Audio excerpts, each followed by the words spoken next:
So the Vice President of Malawi, Michael Usi's big rally at the Modi House shakes the Malawi political landscape. Is the Vice President underestimated? Or this, as some people are saying, may just have been a storm in a teacup? There's a lot to break down there. Welcome to the Yao Bantu Show. You're with me, your host, Yao Bantu. Please subscribe and give us a like. That helps our videos reach a wider audience. So the Vice President of Malawi, Dr. Michael Usi, on Thursday, the 20th of February, drew a huge crowd at his residence as he held a meeting for his organization, which he calls Oja Zake Alibe Mlandu. So note that this is not a political party. It's an organization of sorts, a non-government organization or NGO responsible for social justice. But you and I know that it is likely to morph into a political party very soon.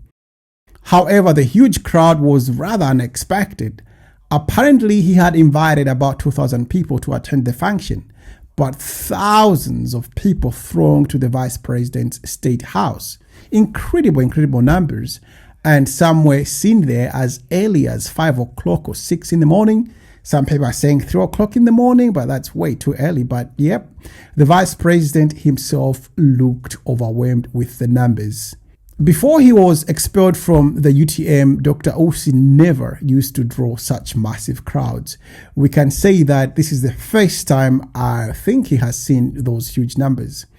There are, of course, rumors that those who went in early enough were handed 5,000 kwacha, and apparently everyone was promised a payment of 5,000 kwacha, which is not a lot, but for the majority of the people in Malawi with the current economic climate, you could say that would come in handy.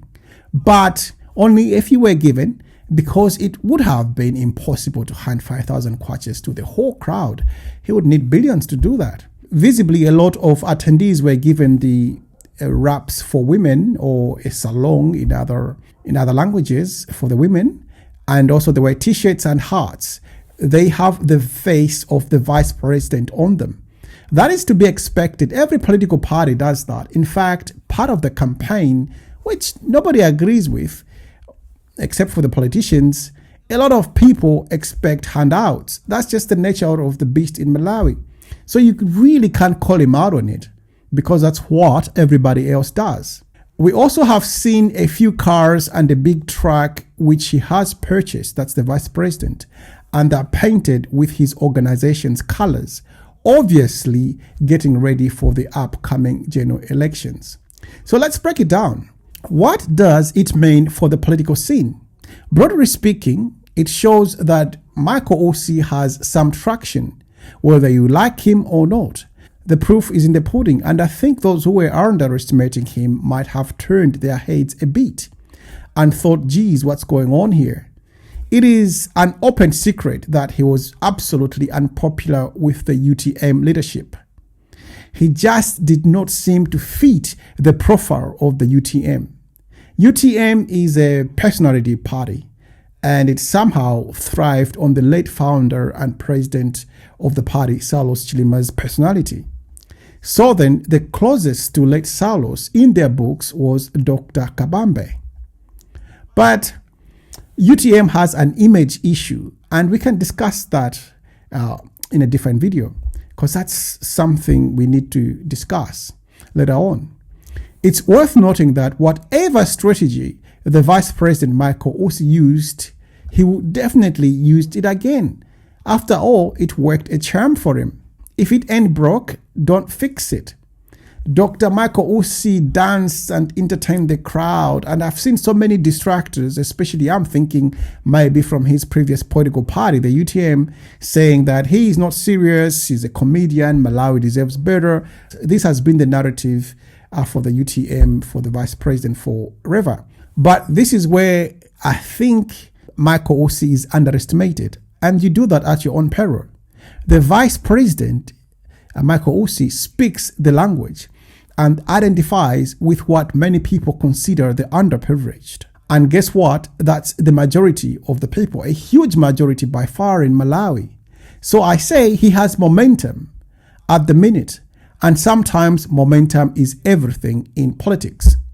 What the gathering showed that he is potentially the disruptor of politics, especially in the southern region.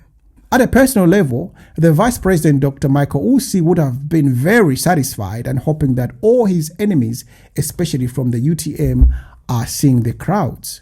As they say, revenge is best served cold. Additionally, President Chakwera and the Malay Congress Party, or the MCP, would have seen the crowds and they would have been grinning from ear to ear.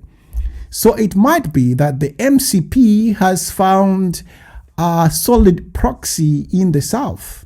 If Michael Ussi continues to draw big crowds, it is in the best interest of the Malay Congress Party to support his organization. Obviously, the MCP wants the votes in the southern region. Additionally, it would be actually very nice if UTM gains a bit of momentum in the south to further divide the votes. The MCP is the undisputed king of the center. The other parties won't do well there. It's a hardcore MCP area. So the northern part, I doubt they would vote for the DPP. Unfortunately, DPP is heavily associated with the southern region. Now, politics is all about timing sometimes. And in MCP, has Vitumbiko Mumbe stumbled into the party at the right time? Could he be the MCP's secret weapon for the north? That remains to be seen. But overall, what we can say for sure, all of a sudden, Michael Ussi has dragged himself into the equation seemingly from the dead. The DPP has some work to do here as the main opposition party, because at the moment, I would think that the momentum is slightly with the MCP, but it's early days yet. They are like, how many months? 6 months to go. So anything can happen. 1 week in politics is such a long time. So, but anyway, we'll keep an eye on it and see what happens.